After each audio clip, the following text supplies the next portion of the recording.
once again. Welcome back to the channel Your Sunday Tutor. I hope you all are doing very well. मैं भी बहुत अच्छी हूँ. आज हम स्टार्ट करने वाले हैं फ्लैमिंगो बुक की सेकंड पोम कीपिंग क्वाइट, जिसके ऑथर हैं पैब्लो नेरूडा. पोम स्टार्ट करने से पहले ऑथर के बारे में पढ़ लेते हैं. Pablo Neruda was born in the year 1904 and died in 1973. His pen name is Neftali Ricardo Rios Bosalto. काफ़ी टिपिकल नेम है, आप इसका प्रोनाउंसिएशन देख लीजिएगा सही से. Neftali Ricardo Rios Bosalto. And he was born in the town of Paral in Chile. तो वो एक पराल एक टाउन है चिली में, वहाँ पे बोर्न हुए थे. चिली आपका एक साउथ अमेरिका का कंट्री है. Neruda's poems are full of easily understood images which makes them no less beautiful. Pablo Neruda काफ़ी सिंपल वे में इजी वर्ड्स में अपनी पोम को लिखते हैं जो काफ़ी इजीली समझ सकते हैं, बहुत ही ब्यूटीफुल लिखी हुई होती है. He won the Nobel Prize for Literature in the year 1971. Nobel prize मिला था इनको लिटरेचर में 1971 में. In this poem Neruda talks about the necessity of quiet introspection and creating a feeling of mutual understanding among human beings. इस poem में क्या है, इस पोम में जो पैब्लो नेरूडा हैं उन्होंने क्वाइट इंट्रोस्पेक्शन की जो इम्पोर्टेंस है वो इसमें हमें बताई है कि एक जो म्यूचुअल अंडरस्टैंडिंग होती है ह्यूमन बींग्स के अंदर एक दूसरे को लेके, एक दूसरे को समझने को लेके, वो सब इसमें बताया गया है. इंट्रोस्पेक्शन होता है लाइक अब जो वर्ल्ड है जो चल रहा है उसमें इतना ज़्यादा रश है हर चीज़ को लेके. लाइक हम कोई भी काम करते हैं, अपनी करियर स्टडी या फिर कोई भी हमारा पैशन है, हम भागे जाते हैं हम उस चीज़ को अचीव करने में, तो हम सेल्फ इंट्रोस्पेक्शन नहीं कर पाते.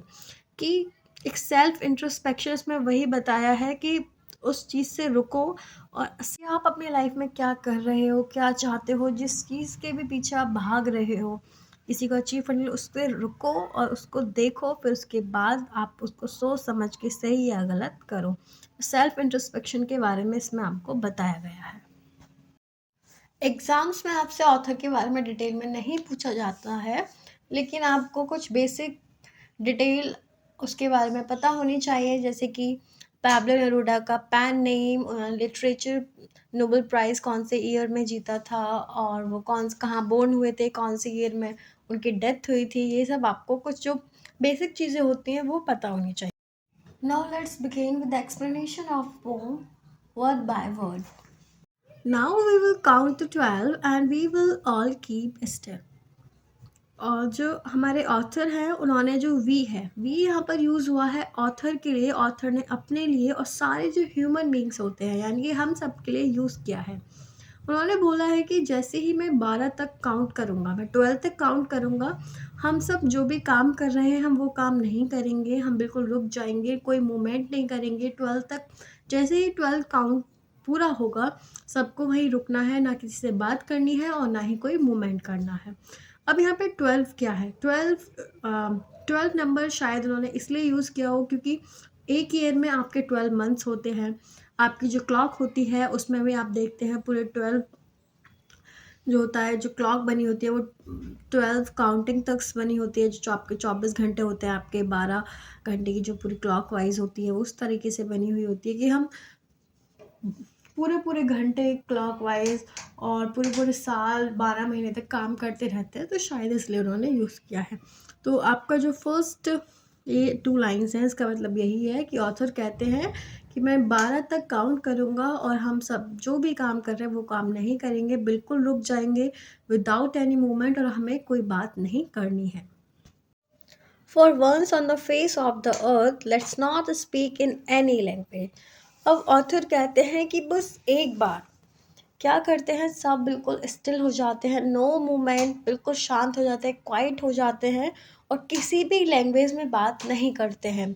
लैंग्वेज होती है ना कि सबकी अलग अलग लैंग्वेज होती है, कोई स्पेनिश में बोलता है, कोई जर्मन में बोलता है, कोई हिंदी में बोलता है, कोई इंडियन लैंग्वेज में बोलता है, कि कोई किसी भी लैंग्वेज में बात नहीं करेगा, कोई लड़ाई झगड़े नहीं करेगा. बस एक बार हम सब शांत होते हैं विदाउट एनी मूवमेंट, ना कोई बात करे। और अगर हम बात कर रहे हैं तो हम एक यूनिटी की लैंग्वेज में बात करेंगे कि हम सब एक हैं। यूनिटी की लैंग्वेज में बात करेंगे और नॉन वर्बल लैंग्वेज में बात करेंगे, यानी कि बिना कुछ बोले शांत रहे। Let's stop for 1 second and not move our arms so much. अपोर्ट कहते हैं एटलीस्ट 1 सेकंड के लिए तो रुक जाओ, 1 सेकंड के लिए बिल्कुल रुक जाओ। आर्म्स के यहाँ पर आपके दो मतलब हैं। एक मतलब है जो आपका बॉडी पार्ट होता है ना, जो आपके शोल्डर्स होते हैं या आपकी, और जो एक आर्म का मतलब होता है वेपन्स। तो वो बोलते हैं पोएट कि एटलीस्ट 1 सेकंड के लिए रुको और कोई भी काम मत करो। जैसे फॉर एग्ज़ाम्पल अगर मैं कंप्यूटर पे काम कर रही हूँ तो मेरी फिंगर्स वर्क कर रही हैं, तो अगर मैं उसको रोक दूँगी तो मेरा काम रुक जाएगा। या फिर मैं झाड़ू लगाने का काम कर रही हूँ, स्वीपर्स झाड़ू लगाते हैं, अगर वो झाड़ू रोक देंगे तो उनका झाड़ू लगाने का काम रुक जाएगा। टीचर अगर पढ़ाना बंद कर देती हैं बोर्ड पर तो उनका पढ़ाने का काम रुक जाएगा। तो बोलते हैं कि इसी तरह सब अपने काम बंद कर दो, अपने जो बॉडी पार्ट्स हैं, अपने जो हैंड, उनको मत चलाओ बिल्कुल भी। दूसरा बोलते हैं वेपन्स वो यहाँ यूज़ होता है कि जो सोल्जर्स खड़े होते हैं ना बॉर्डर्स पर एक दूसरे के अगेंस्ट, जो वो भी एक काम है, वो सेफ्टी के लिए कर रहे होते हैं, लेकिन उसमें भी किसी ना किसी की जानें जा रही होती हैं। बोलते हैं कि बस 1 सेकंड के लिए तो एटलीस्ट सब अपने वेपन्स छोड़ दो और सब लोग अपने काम छोड़ दो और रुक जाओ। It would be an exotic movement without rush without injure. Exotic का मतलब है यहाँ पर रेयर। तो पॉइंट कहते हैं कि कितना एक एक्सोटिक मूवमेंट होगा, ये कितनी रेयर सिचुएशन होगी जब पूरी दुनिया के लोग एक साथ रुक जाएंगे, कोई भी काम नहीं करेंगे विदाउट रश, यानी कि कोई भी उस रश में पागलों की तरह नहीं भाग रहा होगा कि हमें अपने जल्दी जल्दी जल्दी जल्दी सारे काम फिनिश करने हैं, पूरे करने हैं। कि तो एक कितनी रेयर सिचुएशन क्रिएट होगी कि जब कोई भी पूरी दुनिया का कोई भी इंसान काम नहीं कर रहा है, सब एक साथ रुक गए हैं विदाउट इंजन्स। यानी कि विदाउट इंजन्स यहाँ पे मेंशन हुआ है कि जैसे ट्रेन चलती है तो ट्रेन के ड्राइवर्स ट्रेन को रोक देंगे। तो फैक्ट्रीज़ में मशीन्स होती हैं, वर्कर्स सारी मशीन्स को रोक देंगे। तो वो कितना एक रेयर सिचुएशन होगा, एक्सॉटिक मोमेंट होगा कि कोई भी पूरे वर्ल्ड में कोई काम नहीं कर रहा है, साउंडलेस वर्ल्ड हो जाएगा बिल्कुल। ना इंजन्स की ट्रेन की आवाज़ होंगी, ना इंजन्स की, ना मशीनरीज़ की, ना लोगों की आवाज़ होगी। तो कितना अच्छा मोमेंट होगा। देन वो बोलता है we would all be together in a sudden strangeness. तो बोलता है कि इसी तरह हम सब एक साथ एक इकट्ठे होंगे यूनिटी की तरह, कि कोई भी नहीं भाग रहा है, कुछ काम नहीं कर रहा है, किसी से लड़ाई झगड़े नहीं हो रहे हैं, कोई फिशिंग नहीं कर रहा है, डिफॉरेस्टेशन नहीं हो रहा है, पेड़ नहीं काटे जा रहे हैं, एनिमल्स को नहीं मारा जा रहा है। तो वो कितना एक अच्छा रेयर सिचुएशन होगी, कितना ब्यूटीफुल मोमेंट होगा कि हम सब रुके हुए हैं और सबको कितना रिलीफ मिलेगा और हम सब एक यूनिटी में एक बिल्कुल साउंडलेस वर्ल्ड में एक साथ रहेंगे। Fishermen in the cold sea would not harm whales, and the man gathering salt would look at his hurt hands. अब ऑथर कहते हैं कि जब सब कुछ रुक जाएगा, जब कोई मूवमेंट नहीं होगा और जब कोई किसी से बात नहीं करेगा, तो जो फिशरमैन है, जो फिशेस को कैच कर रहा है सी से, तो वो फिशेस को हार्म नहीं कर पाएगा। जो अपनी अर्निंग्स के लिए फिशेस को मारता है, ब्लड उसका फैलता है, इनोसेंस मेराइन लाइफ को हार्म कर रहा है, तो फिशेस को, एनिमल्स को कोई भी हार्म नहीं पहुंचेगा। No harm to animals and whales, किसी को भी कोई हार्म नहीं होगा। और क्या होता है ना कि जो सी होती है, आप जानते हैं, तो सी में से सॉल्टी सॉल्टी वाटर होता है उसका। जब सी की वेव्स आती हैं और जब वो वेव्स वापस जाती हैं तो वहाँ पे सॉल्ट छोड़ जाती हैं। तो जो लोग होते हैं जिनका काम होता है उस सॉल्ट को कलेक्ट करने का, तो वो बोलता है कि वो जो आदमी वहाँ पर सी पर उस सॉल्ट को कलेक्ट कर रहा है, तो जब कोई मूवमेंट नहीं होगा तो वो भी कुछ काम नहीं करेगा, उस सॉल्ट को कलेक्ट नहीं करेगा। तो फिर अपने हाथों को देख पाएगा कि उसके हाथों पर कितनी चोटें लगी हुई हैं, वो कितना हर्ट है। वो देख सकता है, वो अपने आप को भी फिर देख सकता है, अपने आप को देख सकता है कि मुझे क्या ज़रूरत है और मेरे हाथों में कितनी ज़्यादा चोट लगी हुई है, जब कोई भी मूवमेंट नहीं होगा। Now, those who prepare green wars, wars with gas, wars with fire, victory with no survivors. अब पैब्लो नेरूदा कहते हैं पहले जो आपके यहाँ पे वॉर्स है ना, वो यहाँ पे दो वॉर्स के यूज़ हुआ है कि यहाँ पे 2 वॉर के बारे में बात की गई है। पहला है आपका ग्रीन वॉर, यानी कि जो ह्यूमन बींग्स की जो वॉर है वो इन्वायरमेंट से है। यानी कि जो ह्यूमन बींग्स हैं, आप देख सकते हैं वो उन्हें इन्वायरमेंट को कितना ज़्यादा हार्म किया है, कितना ज़्यादा डिस्ट्रॉय किया है, डिफॉरेस्टेशन किया है, माइनिंग्स की है, उसके बाद एफॉरेस्टेशन भी नहीं किया है। तो हमारे इन्वायरमेंट को ह्यूमंस ने कितना ज़्यादा हार्म किया है। तो वो बोलते हैं कि वो जो एक लड़ाई चल रही है ह्यूमन बींग्स की इन्वायरमेंट के साथ, और दूसरी तरफ बोलते हैं वो वॉर्स विथ फायर, यानी कि वो दूसरे जो वॉर है वो है हमारी सोल्जर वॉर, जो बॉर्डर्स पर दो अलग अलग कंट्रीज़ के सोल्जर्स खड़े हुए हैं एक दूसरे से लड़ने के लिए, कि जब ये सब रुक जाएगा तो जो हमारी वॉर है ह्यूमंस की इन्वायरमेंट के साथ और सोल्जर्स की, दो कंट्रीज़ के सोल्जर्स की एक दूसरे के साथ, वो भी रुक जाएगी। कि क्या होता है ना कि जब हम इन्वायरमेंट से अपना इन्वायरमेंट सारा ख़राब कर रहे हैं, तो जब हम ट्रीज़ को हम डिफ़ॉरेस्टेशन कर रहे हैं, उसके बाद हम ट्रीज़ ग्रो भी नहीं कर रहे हैं, तो हम कैसे सर्वाइव करेंगे? तो हम, और उसी तरह जो सोल्जर्स हैं तो सारे इंसान ही ना, जब वो एक दूसरे से लड़ाई कर रहे हैं, खून खराबा हो रहा है, एक दूसरे को मार रहे हैं, तो उसमें क्या है कि किसी न किसी की जानें जा रही है, तो जो ह्यूमैनिटी है वो बिल्कुल ख़त्म हो रही है। तो इसमें ये बताया जा रहा है कि ये सब रुक जाएगा, और जो इसमें इस सिचुएशन में क्या होता है कि हम जीत के भी हार जा रहे हैं, सोल्जर वाली में भी और एनवायरनमेंट वाली में भी। ना ही हम प्लांट्स को, ट्रीज़ को ग्रो करेंगे, और ना ही फिर हम सर्वाइव कर पाएँगे। उसी तरह ह्यूमैनिटी ख़त्म हो रही है, सोल्जर्स एक दूसरे को मार रहे हैं, और तो जीत के भी यानी कि हार हो रही है। Would put on clean clothes and walk about with their brothers in the shade doing nothing. वो कहते हैं कि जो सोल्जर्स हैं, जो वेपन्स लिए एक दूसरे के अगेंस्ट खड़े हुए हैं, जब वो अपने वेपन्स छोड़ देंगे, एक दूसरे के ऊपर बॉम्ब नहीं फेंकेंगे या कोई लड़ाई झगड़ा नहीं करेंगे, जब वो रुक जाएंगे तो उन्हें टाइम मिलेगा, वो अपना इंट्रोस्पेक्शन करेंगे, सेल्फ इंट्रोस्पेक्शन करेंगे, उसके बाद वो सोचेंगे कि जो वो कर रहे हैं उसका रिजल्ट क्या होगा। जब वो रुक जाएंगे तो उसके बाद वो एक क्लीन क्लॉथ पहन लेंगे। यहाँ पे क्लीन क्लॉथ का मतलब है न्यू बिगनिंग, यानी कि फिर वो एक न्यू स्टार्टिंग करेंगे। और जो वहाँ पे जो दुश्मन खड़े हैं, तो वो उनको फिर दुश्मन नहीं, अपने भाई नज़र आएँगे कि वो लोग भी हमारे भाई हैं। और फिर वो दोनों ही कंट्रीज़ के जो सोल्जर्स हैं, एक-दूसरे को कुछ नहीं करेंगे, एक-दूसरे को भाई मानेंगे, कोई लड़ाई-झगड़ा नहीं होगा, और एक न्यू बिगिनिंग स्टार्ट वो लोग कर सकते हैं। What I want should not be confused with total inactivity. अब पोएट कहते हैं कि आप कंफ्यूज मत होना, आप कंफ्यूजन में मत आ जाना कि मैं क्या चाहता हूँ।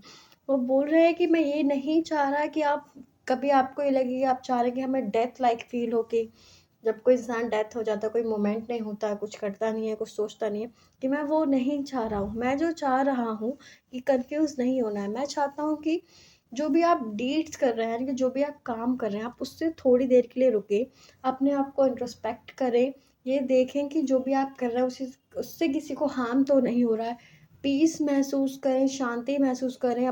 Life is what it is about, I वो no truck with that. Poet कहते हैं कि जो लाइफ है वो तो वही है जो लाइफ चल रही होती है, आपकी लाइफ जो आप काम कर रहे हैं, लेकिन आप ये महसूस ना करें, डेथ लाइक महसूस ना करें, यानी कि I want no truck with death, यानी कि आप कोई भी चीज़ refuse to tolerate something like आप इसको लेकिन आप लाइफ में चलते रहें, अपना काम करते रहें, लेकिन कभी कभी अपनी लाइफ में रुकें, पॉज लें, सेल्फ इंट्रोस्पेक्शन करें और चीज़ों को समझें और फिर से करें। ऐसे नहीं कि आप किसी चीज़ को बर्दाश्त कर रहे हैं या फिर उसको करे जा रहे हैं। If we were not so single minded about keeping our lives moving and for once could do nothing, perhaps a huge silence might interrupt this sadness of never understanding ourselves and of threatening ourselves with death. Poet कहते हैं कि अगर हम सब single minded नहीं होते, single minded मतलब हमारे दिमाग में एक ही चीज़ चलती रहती है, हम उसी चीज़ को सोचकर अपनी लाइफ चला रहे हैं। लाइक सिंगल माइंडेड मतलब हमारे दिमाग में ये रहता है कि कभी भी हमारी डेथ हो सकती है, तो हम उस थॉट को लेके अपनी लाइफ में चाहते हैं कि हम अपनी डेथ से जल्द सारा काम कर लें, क्या पता हमारी कब डेथ हो जाए, अपनी फ्यूचर जनरेशन्स के लिए, अपनी लाइफ के लिए। यही सोच कर कि कभी भी हमारी डेथ हो सकती है, तो हम अपनी लाइफ में सारे डीड्स को अचीव करने के लिए एक मैड रश में भागे जाते हैं, लाइफ में अपना काम करे जा रहे हैं विदाउट एनी रेस्ट और विदाउट एनी एन्जॉयमेंट। फिर पोएट कहते हैं कि बस एक बार इस मैड रश से रुको और एक साइलेंस को महसूस करो, यानी कि अपनी आँखें बंद करो, सारे काम छोड़ दो, अपनी सोल को फ़ील करो। तो क्या जो आपके दुःख हैं, यानी कि माइट इंटरप्ट दिस सैडनेस, तो जो आप साइलेंस रहेंगे, अपनी आँखें बंद करेंगे, अपनी सोल को फ़ील करेंगे, कोई भी काम नहीं करेंगे, तो आपके जो दुःख हैं, आपका कोई फिज़िकल पेन है, मेंटल पेन है, वो सब से आपको रिलीफ़ मिलेगा और वो भी कम हो जाएगा। And never understanding ourselves and of threatening ourselves with death। कहते हैं कि जब आप बिल्कुल शांत हो जाओगे ना, जब आप लोग बोलते हैं कि हम अपने आप को समझ नहीं सकते, तो जब आप शांत रहेंगे तभी आप अपने आप को समझ पाएंगे, आपको कामनेस फील होगा। जब आप बिल्कुल ज़्यादा काम रहेंगे तो वो आपको बहुत ज़्यादा अच्छा लगेगा और आप अपने आप को समझ सकते हैं। और जो आपका डर, आप जो हमेशा डरे हुए रहते हैं डेथ से, वो भी डर आपके माइंड से थोड़ी देर के लिए निकल जाएगा कि हमारी डेथ कभी भी हो सकती है। Perhaps the earth can teach us as when everything seems dead and later proves to be alive। Poet कहते हैं पैब्लो नेरूदा कि हमें अर्थ से, नेचर से, इन्वायरमेंट से सीखना चाहिए कि जो काम रहना, यानी कि रिलीफ रहना, अपने आप को टाइम देना। जैसे जो हमारा अर्थ है, जो हमारा नेचर इन्वायरमेंट है, जब विंटर सीज़न आता है तो विंटर सीज़न में दिन छोटे होते हैं, रातें बड़ी होती हैं, जो मून होता है वो बिल्कुल फॉगी फॉगी दिखता है, रिवर्स में, लेक्स में बर्फ़ जम जाती है, सब कुछ बहुत स्लो स्लो जाता है, बर्ड्स, एनिमल्स, यानी ह्यूमन बीइंग्स तक सब अपने घर जल्दी जल्दी चले जाते हैं। और उसके बाद फिर स्प्रिंग सीज़न आता है, तो यानी कि विंटर्स में डेथ लाइक फ़ील होता है ना, बिल्कुल स्लो स्लो। तो फिर जब डेथ लाइक फ़ील हो रहा है, जब चीज़ें बहुत ज़्यादा हैवी हो रही हैं, रुकी हुई हैं, तो उसके बाद फिर स्प्रिंग सीज़न आता है, उसमें बर्ड्स बाहर आती हैं चर्पिंग करती हुई, नए नए फ्लावर्स ग्रो करते हैं, ग्रीनरी होती है, अच्छा हरा भरा मौसम होता है, नेचर होता है। तो बोलता है कि हमें अर्थ से सीखना चाहिए कि जब अर्थ भी अपने सीजन्स चेंज करती है, विंटर से समर से स्प्रिंग, तो उसी तरह हमें भी अपनी लाइफ में जब बहुत ज़्यादा बर्डन फील हो रहा है, जब हम पागलों की तरह भागे जा रहे हैं अपनी डीड्स को पूरा करने के लिए, तो हमें भी रुकना चाहिए, अपने आप को एनालाइज करना चाहिए। उसके बाद भी हमें आगे फिर अच्छे से बेटर समझ आएगा कि हम हमें आगे अपनी लाइफ में क्या करना है। Now I will count up to 12 and you keep quiet and I will go। अब पोइट कहते हैं कि अब मैं फिर से 12 तक काउंट करूँगा, आपको शांत रहना है बिल्कुल जैसे मैंने बताया, और मैं चला जाऊँगा। यानी कि वो कहते हैं मैंने आपको रास्ता दिखा दिया है, बता दिया है कि सेल्फ इंट्रोस्पेक्शन करो, अपनी लाइफ के बर्डन्स को ख़त्म करो, अपनी लाइफ को पॉज़ दो, अपने आप को एनालाइज़ करो और उसके बाद फिर से अपनी लाइफ को एन्जॉय करो या फिर अपने कामों पर वापस जाओ। तो पॉइंट इसमें हम यही कहते हैं कि मैं 12 तक काउंट करूँगा, आपको उसी पोजीशन में रहना है, कीप क्वाइट रहना है, बिल्कुल शांत रहना है, विदाउट एनी मूवमेंट अपने आप को एनालाइज़ करना है और अपनी लाइफ को अच्छे से अ, फिर से एक रनिंग मोड में लेके आना है और अपना जो एक अंडरस्टैंडिंग, म्यूचुअल अंडरस्टैंडिंग नेचर के साथ, ह्यूमन्स के साथ, एनिमल्स के साथ अच्छे से रखनी है। यहाँ आपका पोम का एक्सप्लेनेशन खत्म होता है और अब हम आगे देखते हैं इस पोम के पोएटिक डिवाइसेस क्या-क्या हैं। इस पोम में आपके 4 पोएटिक डिवाइसेस हैं। फर्स्ट वन इज़ कोल्ड सी। ये इसमें आपका पोएटिक डिवाइस है इमेजरी, इसमें कोल्ड सी, इसमें यानी कि पोएट जो है उसने इमेजिनेशन क्रिएट करने के लिए वर्ड यूज़ किया है कि आप कोल्ड सी इमेजिन कर सकते हैं कि एक बिल्कुल बर्फ़ से जमी हुई सी है, बिल्कुल बर्फ़ जमी हुई है, ठंडी है, बिल्कुल बहुत ज़्यादा काम है। एंड सेकंड पोएटिक डिवाइसेस है आपका इसमें रिपीटेशन, जो है विदाउट रश विदाउट एंजल। इसमें जो आपका वर्ड है विदाउट, वो बार बार रिपीट हो रहा है 2 बार, तो यहाँ पे आपका है repetition. Now the third one is count to 12 and we will all keep quiet. इसमें भी आपका पोएटिक डिवाइस है एंथिसिस। एंथिसिस होता है जब हम 2 बातों को एक साथ बोलते हैं और वो एक दूसरे के अपोजिट होती है। जैसे काउंट टू 12, इसमें बोला जा रहा है कि एक तरफ बोल रहे हैं कि आपको 12 तक काउंट करना है, दूसरी तरफ बोल रहे हैं कि बिल्कुल शांत हो जाना है। इसलिए आपका इसमें आपका एंथिसिस। उसके बाद जो फोर्थ है वो आपका है ऑलिट्रेशन। ऑलिट्रेशन होता है जब आपका जो कॉन्सोनेंट साउंड जो होती है, जब उसका रिपीटेशन होता है किसी भी वर्ड के फर्स्ट लेटर में, तो यहाँ पे आपका है ऑलिट्रेशन। जैसा आप देख सकते हैं his, her, hands, we would और we will. W W H का और अगेन डब्ल्यू डब्ल्यू का आपको यहाँ पे कॉन्सोनेंट साउंड, जो कॉन्सोनेंट वर्ड है वो रिपीट हो रहा है। तो यहाँ आपका पोम का एक्सप्लेनेशन ख़त्म होता है, पोएटिक डिवाइसेस ख़त्म होते हैं। And this is all about in the video today. अगर आपको ये पसंद आता है, if you like it, please must share it with your family and friends. जल्दी मिलेंगे अपने नेक्स्ट लेक्चर में एक न्यू पोम के साथ। Till then see you, bye bye, take care.